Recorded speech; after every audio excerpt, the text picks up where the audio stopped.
Understanding your artist identity and being able to communicate that with your audience means super fans. It means lifelong fans. But how do you go about doing that? I know. No one wants to be defined. No one wants to be put into a category, especially musicians. That's why you're a musician, because you're a creator. You are a creative, and you don't want to be put into a box. You want to be unique. You want to create music that people have never heard before. How can you possibly define that? However, defining your artist identity, your values, your story is highly important when wanting to engage an audience. And this means getting your music heard by more people, getting your message out to more people. And surely that's what any artist wants. Your artist identity is split into your values, your story, your style. And once you've nailed all of this, your audience will be growing. Your audience will be singing your lyrics back to you. You'll be having hundreds of millions of streams, hundreds of millions of ticket sales, merch sales, whatever you want. Because as soon as someone can relate to something, as soon as someone has something to grip onto, that's when they go from a casual listener, maybe even a fan, to a lifelong fan. I explain this theory quite often to artists, that you need to have an identity. You need to have something more to you than just amazing sounding music. And people struggle to understand it because of course you're the creator. You want to just sell yourself on the creative. However, there is more to it than that. And I always like to compare it to Apple. Yes, Apple, who sell iPhones, Macs. It's a similar story. Why do you buy an iPhone over any other phone on the market? They don't sell it to you just by saying, buy our new iPhone. They sell it to you because they're innovative. They have something that's so simple, yet aesthetically pleasing. They're constantly trying to outdo themselves. And the reason for this is because of Steve Jobs' values. He said, marketing's about values. This is a very complicated world. It's a very noisy world. And we're not going to get a chance to get people to remember much about us. No company is.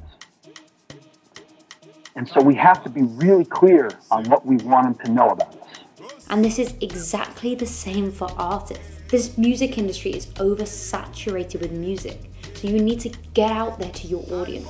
Show what your values are. Show what makes you stand out from the crowd. Because just stating, my music is good and you should listen, won't get listeners. Think like Steve Jobs. Think, what do I want my audience to know about me? What do I want them to grip onto? What do I want them to be able to discuss? Because that's the thing that will mean your fan base grows and grows and becomes a community. And that's what a fan base is. That's what any strong fan base is, a community. So where do you start? How do you get to know what your story, your values, your style actually is? Many of you will probably know what all of these things are quite naturally. However, you're probably struggling to get it out to people, trying to communicate it to your fans. And that's the key part. So in today's video, I'm going to help with all of those things. I'm going to explain how you can find what your story is, your values, your style, and then how you can communicate that to your audience and your target audience to ensure you're reaching as many people as possible. The story.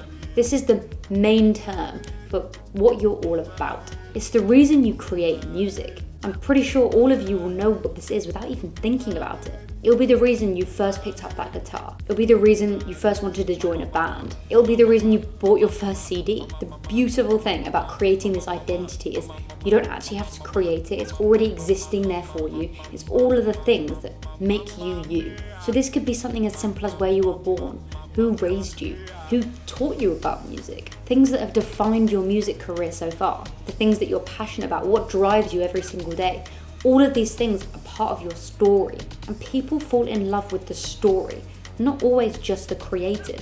For example, this platform, YouTube, there are hundreds of millions of YouTubers out there, but you follow a select few. And the reason you do this is because you know their story, the people that you're engaging with, you feel like you personally know. And that's the same as the music industry. Your favorite artist, yes, you love their music, but you feel like you have something more there. There's something that you can engage with. You know their story. If you follow this channel at all, you'll know we often speak about Lewis Capaldi. The reason for this is because he used social media content to grow his audience rapidly. He went to #1 in the UK, and just recently he went to #1 in the US. And a UK artist moving over to the US and going to #1 that quickly is incredible. It hasn't happened in years. And he did this because of his artist identity. His story is very simple, very real, very authentic, authentic. And it's basically the fact that he lives at home with his parents, he loves making music, and it just so happens that people like it. He's so real. He takes the mick out of himself. He takes the mick about the fact that he's overweight, the fact that he's not the best looking guy.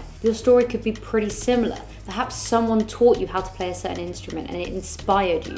And from that point onward, you want to share that talent with as many people as possible. Or perhaps you've got a really funny, interesting story, like you got a divorce and that divorce forced you to write a song and that song did amazingly well and now you're thanking your ex-husband for everything. There's a story in everything. You just probably haven't written it out and realized that that's actually a story because it's your life. Your audience want to know you and what you've been through, so they feel part of that journey as well. Your core values will be making up this whole brand statement. They're what you stand for, which is often included within your story. Your values might be that you want to push musical boundaries, or it might be more political. It can be absolutely anything that you're passionate about and you actually feel strongly about, because jumping on a bandwagon like environmental issues, Brexit, something that you feel is current because you want to get the attention, will shine through immediately. It will be so obvious if those values aren't true to you.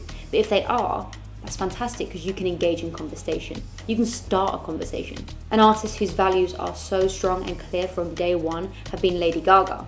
Her brand is all about celebrating difference, being different and being comfortable in standing out from the crowd. She expresses this through her songs, through her clothes, which she's most known for, her support for different causes. Her brand is tied together by these core values. And if you have values, you're going to have so much more support from your audience because it shows personality, it shows what you're all about. It creates this brand, and that's what makes you stand out in this music industry.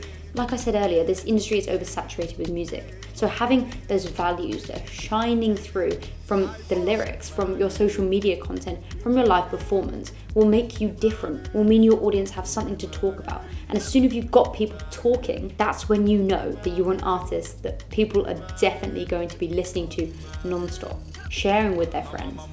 And that's the main aim. So now you've got these values, you've got that overall story. You need to portray that through your style. Again, style does come naturally to quite a lot of people.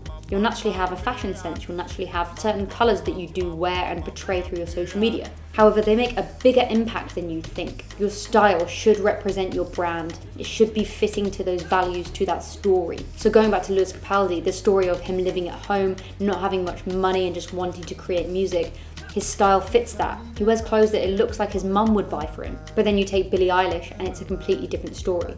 Hers is a lot more thought about. So if you see her, she's constantly wearing baggy clothes, baggy hoodies, sweatpants. But she doesn't just wear it because she enjoys it. Of course she likes wearing hoodies, she says that a lot. However, she says she wears baggy clothes because she doesn't want to be sexualized. She doesn't want to be judged. She wants to be comfortable in herself and loved for the art rather than her body. And that in itself fits her overall brand. Being comfortable in herself so that when she walks into a room, she doesn't care who's looking. This is why she has such a huge fan base with the Gen Z millennials, because it's relatable to them. They're at that age where they're worried about getting judged. They're not comfortable in themselves. So having someone like her who's inspiring means that her brand is so strong. But your style doesn't just mean the clothes that you're wearing. It means the way you speak, how you write things on social media, the colours that are on your social media, your website design. And if you again look at Billie Eilish, she does look into all of these things. Everything's so carefully done.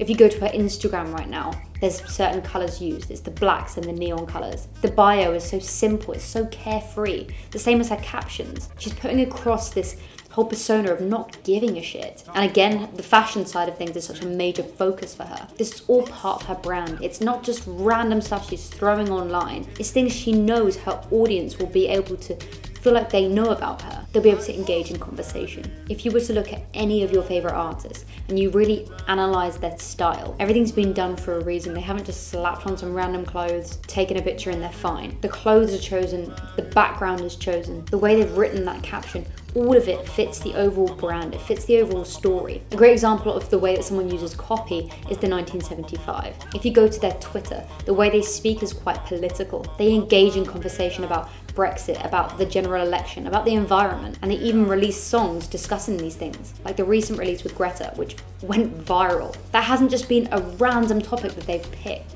They've always had those core values throughout their career, and it just so happens that right now they're trending issues. But there's no point having this story, these values, this overall style if you don't know how to portray that to your audience. Communicating all of those things to your audience is the key part. You'll probably naturally be putting all of these things into the music. Like I said earlier, the 1975 and the Greta song, that came naturally to them. It portrayed their values. And you're probably doing the same. A lot of LGBT artists will be writing songs about that. A lot of artists that have anxiety, depression, they're writing songs about that. So perhaps pull apart your songs if you're really struggling to tell that story, because it might be there right in front of you. But besides the music, you need to portray that artist identity through your social media, through the content that you're putting out, through your website, through your live performance, through your artwork. Everything as a package needs to be branded. So to really get your brand out there to people, you need to sit down and think, how does my story work with the colors? How does it work with the copy? How does it work with even the way I speak to my audience? The easiest way to start is your social media, because you can pre-plan it all. You think before you upload, so you can plan the clothes that you're wearing, the colors in the picture, the background. Everything's planned ahead, so you can really think about how your brand is portrayed through that image. However, where it gets a little bit more difficult is when you're looking at live performance. If you're an emerging artist that hasn't played many gigs yet, I would highly suggest just focusing on perfecting that set. Naturally just being you and putting out there your brand as much as possible, but don't overthink it, because the music and the set itself needs to be good to begin with. Once you've started to perfect that and you're starting to play bigger crowds, that's when your brand can really shine through. So Fickle Friends, an indie pop band in the UK, their vibe is very summery. Their style is quite summery, it's quite upbeat and happy. So their live performance is exactly the same. They have blow up palm trees on the stage. They drink from palm tree water bottles. Simple things like that will mean that your brand is shown throughout. And playing live is where you get really personal with people. So if you're speaking to them about those core values throughout, it makes the whole event feel so much more real, so much more authentic, and builds that connection so much more. Before I end this video, I'd like to make it very, very clear that none of this is important if you're not being yourself. If your values aren't true to you, if your story is just a complete lie, if your style doesn't look natural, no one's going to engage with it. Write about what you want. Perform the music you want to perform. Be you on stage. Once you've perfected that brand, you'll have the knowledge, you'll have the creative freedom to be making music which will sell out venues, making merch which will sell out in minutes, creating content which will get hundreds of thousands of likes in seconds. Once you've got that brand, the audience is there, the attention is there. You're an artist for a reason, so embrace that identity and run with it. I hope you found this video useful, and if you did, hit that like button. And I want to know who your favorite artist is, who you think's got the best branding. So make sure to comment that below, and make sure not to comment your own artist name.